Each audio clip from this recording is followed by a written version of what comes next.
Mga ka-home garden, pa-subscribes naman po. Sige na po. Please.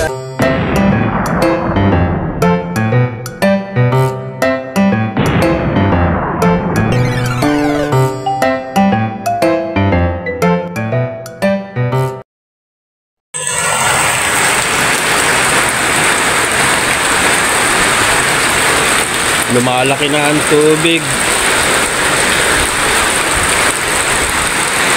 Mabuti hindi natapat sa high tide na malaki. Bali 3-0 pa lang ang high tide ngayon.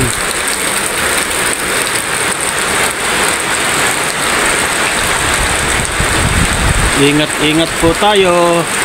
Sa ibang lugar po talagang nakikita po sa balita na talagang rumaragasa ang baha. Awa ng Diyos, dito sa amin malayo ang bundok, medyo safe ng konti sa mga flash flood.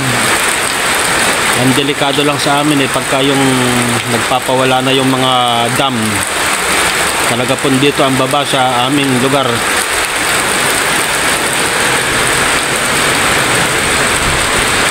Ayan po yung aking mga tanim. Hindi ko alam kung makakasalba, pero ganun talaga pagkatapos ng mga masasamang panahon, pagkatapos ng tag-ulan,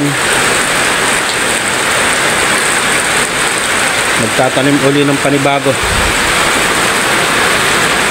Ayan po anong araw ngayon?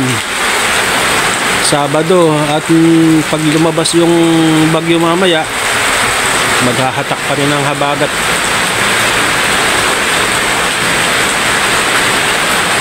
Kaya ingat po tayo. Sana po yung mga bata maingatan at may nasisilungan at may nakakain. Ito po ang aking concrete fish pond. Yan po aking ginawa. 3 taon na. 3 taon na po yan. May hulog po yung mga tilapia na maliliit.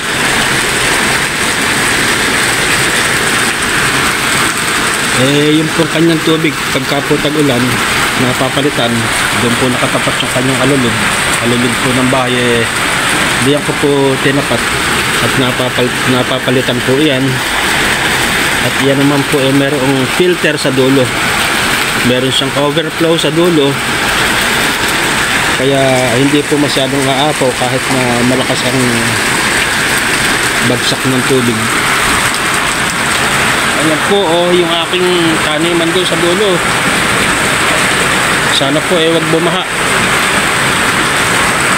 Wala po tayo magagawa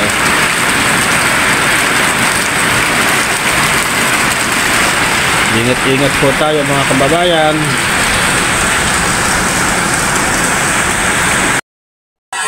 Lumalakas pa.